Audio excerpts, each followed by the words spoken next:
saludar al señor presidente de la Corte Constitucional, al magistrado Guerrero, todas las señoras y señores magistrados.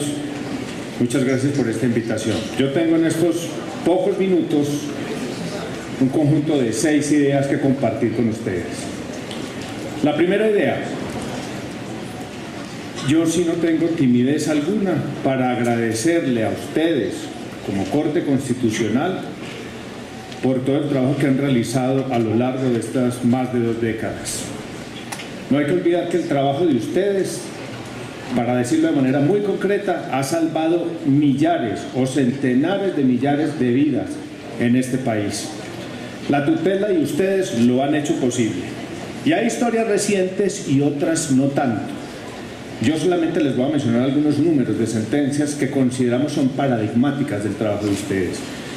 Una primera, hace 20 años, la sentencia SU 480, por primera vez se refirió a los pacientes enfermos de VIH, amplió el plan de beneficios y le dio órdenes expresas, manteniendo la confidencialidad para que esas personas pudieran tener un mejor plan de beneficios. Eso salva vidas. En esa misma sentencia fueron capaces de decirle al gobierno desde ese momento: cumpla con sus compromisos de financiación del sistema o esto se va a tornar en algo insostenible. Y ahí fue cuando ordenaron, recuerden ustedes el término pari passu, hacer un desatraso por parte del Ministerio de Hacienda para que se pagaran todas las deudas para la financiación del régimen subsidiado. Eso fue hace 20 años. Otra sentencia, la 536, con la que ustedes declararon a través de la cual declararon la exequibilidad del control a la integración vertical. Otra sentencia, ya la mencionó el magistrado Reyes, la 852, importantísima sentencia que introdujo la discusión sobre la integralidad y la que dice palabras más, palabras menos. Todo lo que se necesite para hacer efectivo ese servicio y que llegue a ser eficaz estará contemplado o incluido dentro del servicio. Y por supuesto, la sentencia T760. La 760 hoy se mira, ya han pasado bastantes años, 10 años, pero no se recuerdan mucho los antecedentes y es bueno que ustedes lo compartan con toda la población. ¿Por qué se llegó hasta allá? Porque había un estado crónico de incumplimiento a los mismos fallos de tutela que hizo que la Corte tomara la decisión de hacer esa compilación y tomara decisiones de fuerza que nos ha llevado a todo este esquema de seguimiento posterior. Y tengo que recordar la sentencia modulatoria de la ley estatutaria. Es que no es lo mismo, no fue lo mismo el texto que salió del Ministerio, el que salió del Congreso de la República y el texto que ustedes modularon a través de un trabajo que yo diría de orfebrería, o digámoslo en otro término un poco más duro, de desactivación de minas, donde cambiaron una serie de verbos que iban a poderosamente cambiar la concepción del derecho a la salud en este país. Ustedes defendieron el ejercicio de la tutela y la progresividad del derecho. Entonces, mi primera idea: agradezco la intervención de ustedes, son muchas las intervenciones y eso se traduce en vidas humanas. El segundo grupo de ideas, y entrando ya a parte de lo que está escrito en un documento, en una ayuda a memoria que nos presentaron para trabajar, no estoy de acuerdo con varias cosas. La primera, hay un texto que dice allí en la introducción: opine sobre el modelo de salud que se ha impuesto de la mano del litigio constitucional. Yo diría que ahí partimos de un tema que es la aceptación de una visión al revés. Yo diría más bien que aquí lo que se debe decir es: el litigio constitucional, opine sobre el litigio constitucional que se ha desarrollado como consecuencia del modelo de salud. Creo que esa es la visión al derecho de las cosas. Y tampoco allí se dice que la Corte, por concentrarse en ciertos asuntos, se ha marginado de los grandes debates de la salud en el mundo. No estoy de acuerdo, por el contrario, el gran debate público en el mundo, en los sistemas de salud, es la cobertura universal de salud, el derecho a la salud y la sostenibilidad sanitaria. Y creo que ustedes tienen que caer en la cuenta que el gran trabajo de la Corte Constitucional ha sido durante todo este tiempo respecto a salud, concentrarse en el concepto de la cobertura, porque la cobertura por dentro tiene 3 atributos: el acceso, la continuidad y la coordinación. Ninguna cobertura sanitaria funciona si le falta alguno de esos atributos. Ustedes en los fallos, en las tutelas, en todas las sentencias, miren cómo la mayoría de las dedicaciones suyas han sido cómo garantizar el acceso, cómo hacer efectiva la coordinación y cómo promover la continuidad en la prestación de los servicios para la población. Entonces, por supuesto que ustedes sí se han concentrado en el tema que es, porque en el país esos tres componentes son los que están fallando a raíz de los problemas que tenemos en el sistema de fragmentación, de segmentación de la población, de las diferentes interpretaciones de los agentes que se han convertido en zonas grises y en algo que nosotros al final resumimos como una cobertura que denominamos cobertura pixelada. Mi tercer grupo de ideas, ¿cuál es? ¿Qué es ese cuento de la cobertura pixelada? Cuando ustedes leen los textos de administración de sistemas de salud, miran un gráfico que es un cubo, que es el concepto de la cobertura, que está compuesto por el número de personas que están cubiertas, el número de intervenciones que tienen esas personas y los recursos financieros para sostener la cobertura.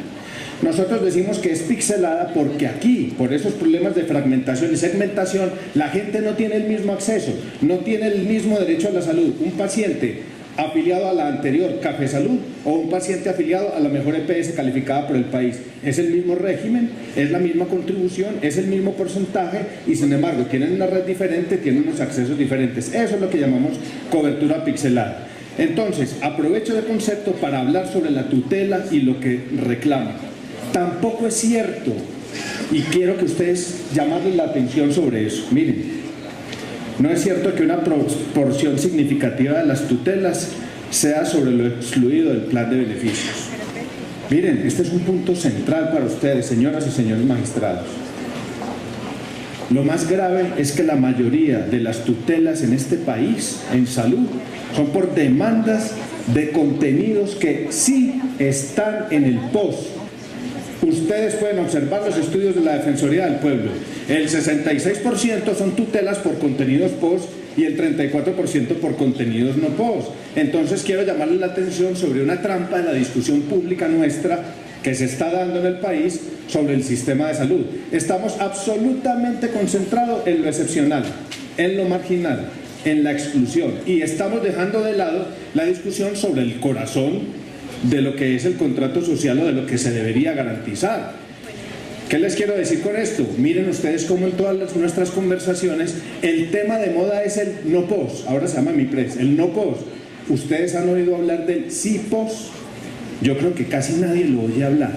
Entonces, olvidamos que aquí hay un contrato social, hay una receta llamada plan de beneficios, eso es lo que se debería garantizar. Y aquí estamos teniendo más litigiosidad, como la están denominando, por lo que está dentro del POS que por lo que no está. Es decir, podríamos decir que aquí también lo que hay es otro fraude monumental al sistema de salud sobre el cual las autoridades de vigilancia y control se deberían concentrar. Pero miren ustedes que no solamente sobre las tutelas. Miren cómo el sistema está funcionando con puras cosas excepcionales. La entrada a la mayoría de los pacientes se da ¿por dónde? Por la puerta de urgencias, que no debería ser. La mayoría de las discusiones nuestras se concentran en lo no POS, en los recobros y en las zonas grises. Entonces, ese es un punto de observación que yo les quiero dejar como tercera idea. La cuarta, en este documento también se habla sobre el volumen, la desigualdad y quiénes son los ganadores o perdedores con las tutelas. Yo creo que el volumen sí es alarmante. Venimos creciendo, ya aquí mencionaron los índices poblacionales de acceso a la tutela, pero yo creo que el panorama es más sombrío porque se necesita cierto grado de conocimiento de cómo funcionan todos los aparatos estatales para acceder a una tutela. Nosotros en medicina tenemos cosas parecidas de algo que no alcanzamos a ver y entonces hacemos factores de expansión. El más conocido es el del VIH.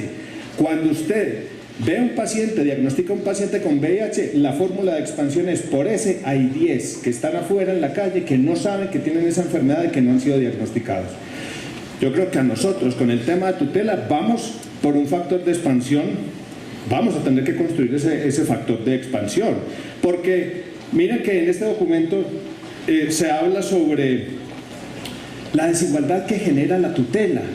Y entonces que hay unos beneficiados que son los ricos y los contributivos que usan más la tutela que los que son pobres y desamparados.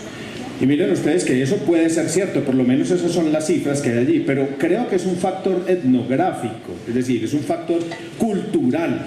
donde hay una población que considera que ha adquirido el derecho mediante unas cotizaciones o unos aportes y por lo tanto lo puede exigir. Es decir, tiene una cultura más avanzada sobre ese derecho y la exigibilidad del derecho, mientras que todavía tenemos un grupo poblacional que es la mitad de la población colombiana que está en el régimen subsidiado y que piensa que esa es una graciosa concesión que le hace el Estado y por lo tanto es mejor no entrar en litigio porque de pronto pierde su derecho. Ojo, eso con tiempo y con el funcionamiento actual del sistema de salud se va a igualar en muy poco tiempo.